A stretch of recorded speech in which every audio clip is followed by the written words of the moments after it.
අන්න අත්තම්මා ආවද කොහෙද? එහෙම කියපු කල්පන ඉක්මන් ගමනින් සාලයට ආවා.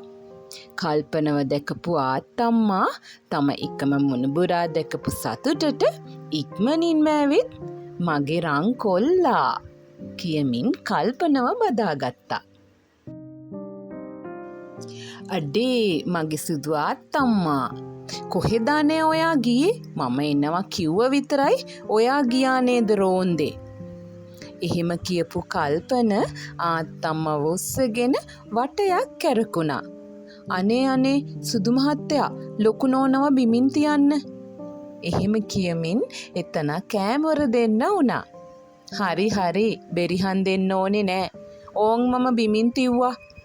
එහෙම කියපු කල්පන ආත්තම්මව තව වටයක් කැරකුවා. අනේ කොල්ලෝ මගේ කොන්ද කඩන්නද මේ හදන්නේ?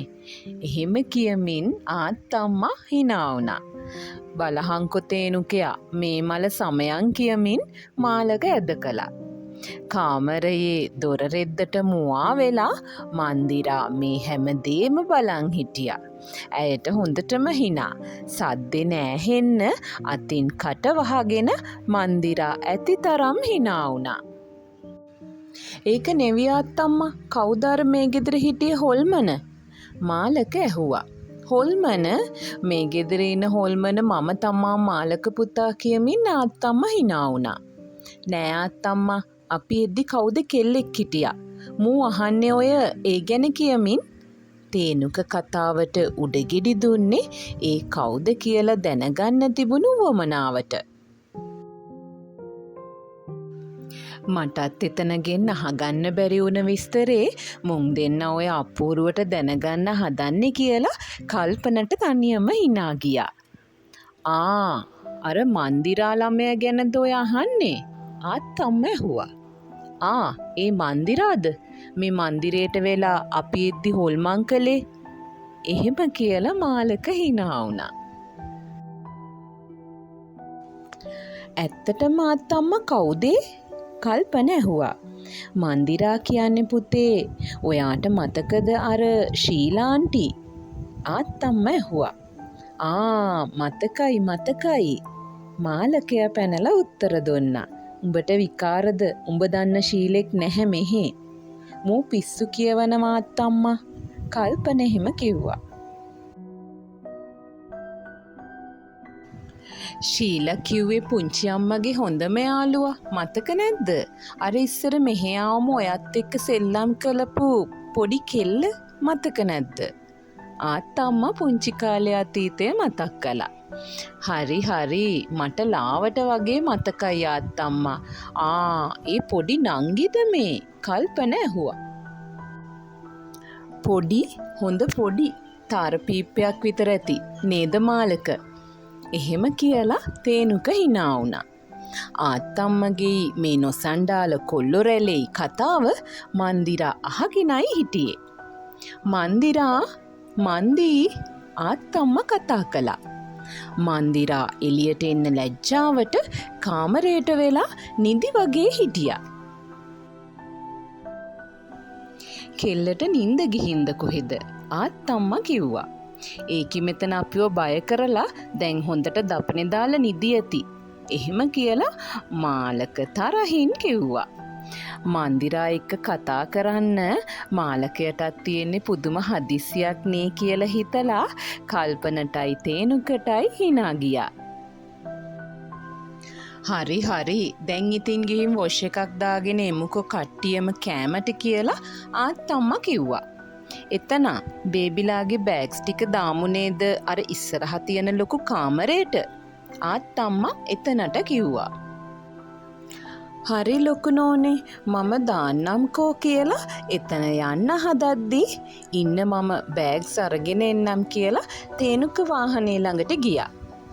යාළුවෝ තුන්දෙනා වොෂ් එකක් එහෙම දාගෙන එතන හදලා දුන්න රස කෝපියකුත් එහෙම බීලා සැදැහැසිතින් තම තමන්ගේ මොබයිල් ෆෝන් එකට වන්දනා කරන ගමන් ඉන්නේ.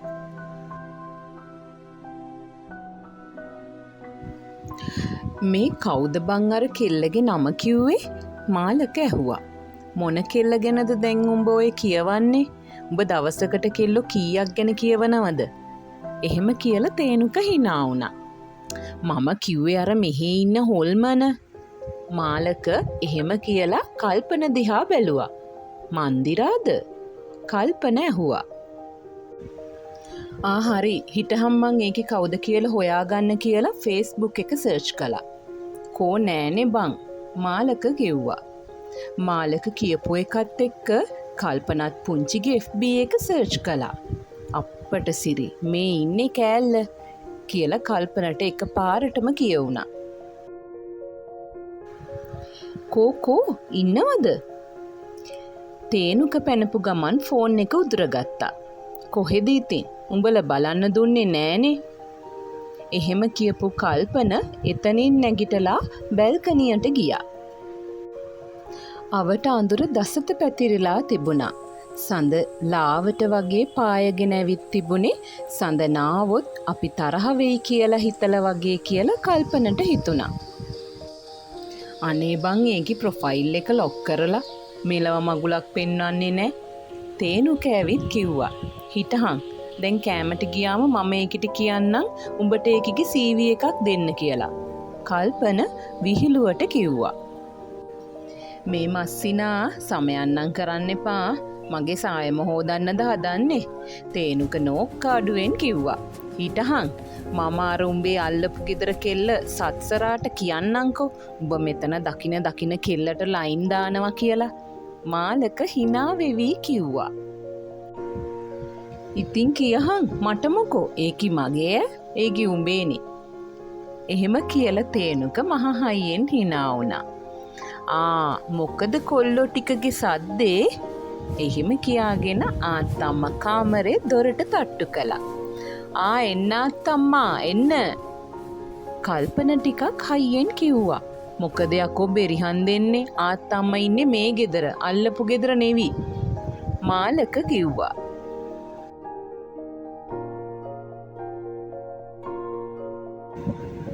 පස්වෙනි කොටසෙන් අපි හරියටම අඳුනගනිමු මන්දිරා කවුද කියලා.